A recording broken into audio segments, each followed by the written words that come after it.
Hello, everybody. Welcome back to the channel. It's been a while, a few days. I just got back to work again after my paternity leave, which lasted like, I don't know, 10 weeks plus summer holiday. So like 12 weeks off work. That is very, very nice. So I'm back to work. So I need to reschedule some things, and I need to find out to do this just as often as I did before, basically. As always, please follow here on Twitter, on YouTube, and today we are going to be looking at the Twitter recap. I have a lot of charts for like 7 days, 6 days, give or take. Some of the charts I agree with, and some of them I don't. But mostly I want to try to show a different take, a different view on things. And yeah, if you agree, let me know. If not, you can always comment below. One more thing before we start. I did a video together with 4 beautiful people here. Kevin from North Star, and Patrick from Bad Charts, Andy from Finding Finance, and then here Capital Cosm. He hosted the show where we are going to discuss a lot of things. Unfortunately, I had to leave during the video because my daughter got sick. Anyways, I think you should check it out. It's a great discussion where we talk about what we like the most. The stock market, commodities, gold and silver, uranium, all that good stuff. Go watch it. It will be a blast for you guys. I really think so. Anyways, back to the Twitter recap. Okay, John Quakes here. When spot price uranium breaks above 73 tomorrow, it will have cleared the previous high from 2011, a 15-year high, and that going all the way back to when the spot was trailing off from its 2007 bull market where it reached 140. So, the high in 2011 was the high from Fukushima, and already at that point, it has been cut in half from 140 down to 70.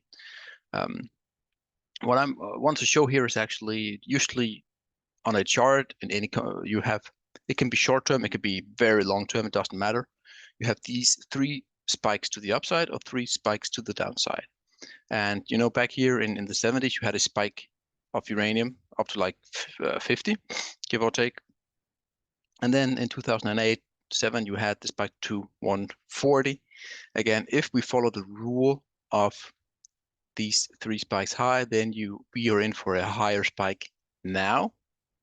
And yeah, that is amazing if we get that 3rd spike, which we often do, by the way. Trend spider here, NVIDIA. Again, this is 6 days old, so it's a bit old. NVIDIA, how to ignore the potential flag, a bear flag forming right there, just below the previous channel support on NVIDIA. And we have this amazing earning gaps that we have been talking about many times, which I'm very confident will get filled at some point in time because earnings gaps and news gaps often gets filled because that's euphoria getting into it, and it will fade away. This has taken a lot longer time than I would have expected, though, but still. Bob Coleman here. Sentiment is getting down to previous levels that saw massive lows. Gold miners, bullish percent, index 5-year.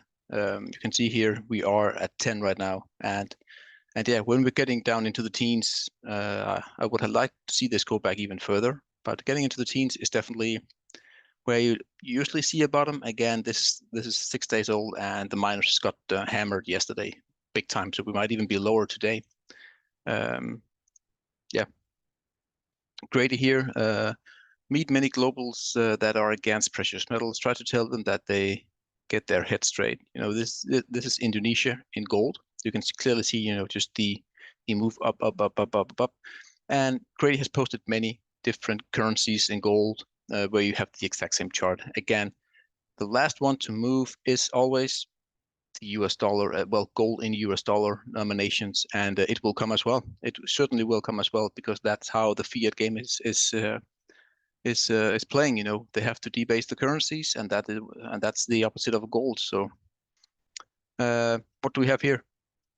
This is gold ventures downside almost full, expecting a few more wiggles, but showing green with some silver down is a nice start. You can see here. Obviously, we are way below now. We went down to like 21 yesterday.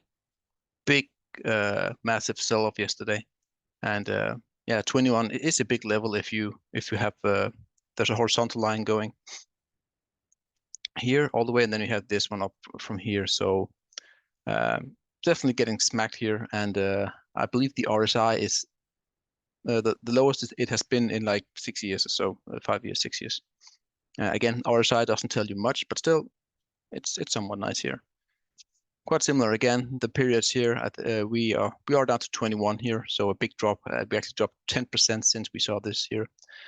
This big head and shoulders setup is just it's just frustration both sides, but the resolution will come to the upside based on macro, in his opinion. I agree completely. Meanwhile, symmetry on the right shoulder is almost complete, and you can see he has the periods here, and yeah, we should be forming the right shoulder here at some point in time. Though we did make the low down to 21, but let's see, over the next week or two what happens.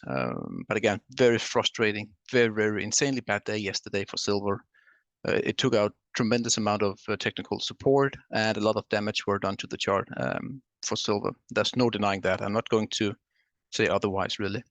Hedgehog trader, a guy that I have been following for a while, and is starting to pay a bit more attention to. He's really very much into these very small gold and silver, and also uranium miners. So if you were interested in that kind of sector, the micro miners, then he's definitely worth a follow. Just a shout out to him. This is CRB divided by SPY. You can see this is a 10-year downtrend channel broken up, and now we're flagging here, and it has broken to the upside. So definitely the CRB is slowly turning in favor of the CRB against the SPY. So rotation into commodities is coming even more now. Gold and silver, hedgehog trader again here. Gold and silver about to rally. Venture stocks CD and X are about to break out versus US markets to SPY. That creates an amazing opportunity, including a recent 120% gainer on Twitter. And with his 20 years of experience, he has some knowledge in this game. You can see here again, clearly a well-defined downtrend channel for the past 6 months or so. And when we get a break above the previous high there, then the CDNX is back in the game again against the SPY short term. The Mad King here. Uranium isn't just a fleeting trend, it's a necessity. URA has seen a 300% increase since its 2020 lows, but the broader perspective reveals we are merely at the starting line. You know this, you have seen this chart many times. He's also talking about the Fukushima levels up here. This is the bottom, and now we have had the first wave consolidation. We had the breakout at 24. I do think personally that we will retest the 24 again before going higher. That will be a buying opportunity in my opinion. But yeah, you can clearly see the trend is to the upside. If you were adding the 50, 100, and 200 moving average on this one here, you can clearly see it. They're all starting to curl upwards with great velocity. So as you know me, I'm just sitting tight, and I hope I'm right. And I think we have a lot longer way to go here for uranium. Even though it did see like a 5% drop yesterday, that wasn't the best. Gradient again here. Take a long, hard look at this chart. Why? Because it is your ticket out of the rat race. A huge assets paradigm shift towards hard assets is incoming. This is AG, so that's First Majestic against NVIDIA. Clearly, no denying here that AG has underperformed hugely against NVIDIA for the past 15 years. And this is a falling wedge, and this is again, I would agree, a very often seen false breakout to the downside, and then you snap back to the upside. You see that quite often in these very big macro falling wedges. You see the false breakdown here, where we're going to retest here, get back in, and then above, and then you get the confirmation after the breakout. You get the big retest or the pullback, and that's actually a confirmation entry. At least that's the way I play them most of the time. Confirming the false breakout, get above, first pullback, and you get the confirmation of a buy. That's your buy entry, in my view. And also, I think if you measure AG First Majestic against silver, you can see that it is heavily undervalued still. So yeah, finding finance, aluminum looks fine and dandy right here. Again, look at this beautiful chart from Andy. Support line right here, a bit of a I don't know what's happening here. These slow, small candlesticks, I have no idea. But the trend line is clearly valid, and you have the test here, the test again, and now breaking out from this triangle right here. And aluminum looks to have some sort of bottom right here, and it do need a few, maybe like a year or so to really put in the bottom here. But then again, maybe we have a lot more upside for aluminum. Irene here, also a great guy. You should follow him. He does some amazing different charting, different aspects of the commodity space, but he's really good. I like him. I like him a lot. I keep this pinned on the wall. This is every time the yields fell from its high, the gold bull market began. And you will also note that when the yield starts to drop, that's actually also when the market starts to drop, because when they start to cut yields, then the market knows, uh-oh, something is wrong, and we are in big trouble, right? And that's usually when gold will also get a dip, often depending on how big the drop is, but then it will snap back up again, sniffing out the stimulus that is coming, and this time it will be a big one. It will make the 2020 stimulus package look like a small gift, you know, that you give on Christmas. So this will be a big one. So look for the yields to drop when they start to cut it. FIB 618, again gold and silver here. This is yesterday. You can see the big drop here, gold down to roughly just a tad above 1800, and you can see the RSI. This is on the daily. RSI is 20, and we have to go back to the low in 18 and the low in 16 to really see that kind of an RSI. I will say this, show you can see here in 18 you had this big drop here, and then the retrace, and then one final flush, and then you started the bottom up here. But again, gold, again, in my honest opinion, gold will break out above the all-time high, as we looked at the previous gold in the Indian currency. It will break above. I think this is one last scare. Hopefully we don't check out the low here, because then we might have a little bit of a longer time. But long term, gold will do its thing. It always does. And yeah, again, my opinion. Tavi here, this chart has to be the big elephant in the room. The recent collapse in treasuries is yet to impact the equity markets to continue to defy gravity at historic inflated valuations, particularly the big ones, the big seven, you know, Microsoft, Nvidia, and all those good stuff.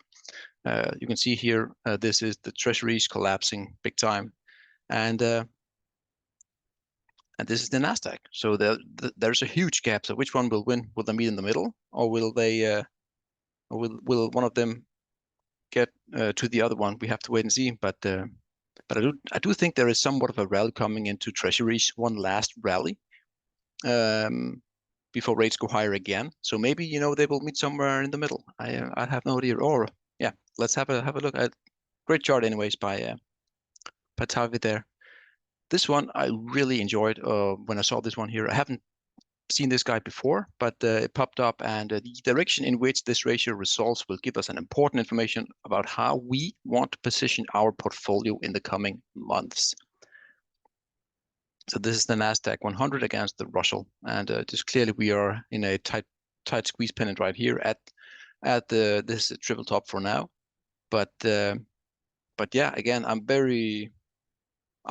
definitely added this ratio into my charting as well, or into my trading view, and I will be following this one to see what direction we go. Yeah, great ratio. I haven't looked at that one before. Last but not least, Jake here. JP Morgan, large head and shoulders on the 3-month candle. Again, it's not complete yet, but you can clearly see that maybe we're making a big head and shoulders here. Neckline is a bit steep to the upside, still somewhat valid. Yeah, but it actually comes down from here. We have it all the way up here. So yeah, if JP Morgan starts to correct big time, you know, if the bank starts to correct big time, and there's a lot of fear in banks, again, you can overlay gold and see that's exactly when gold does the opposite very often.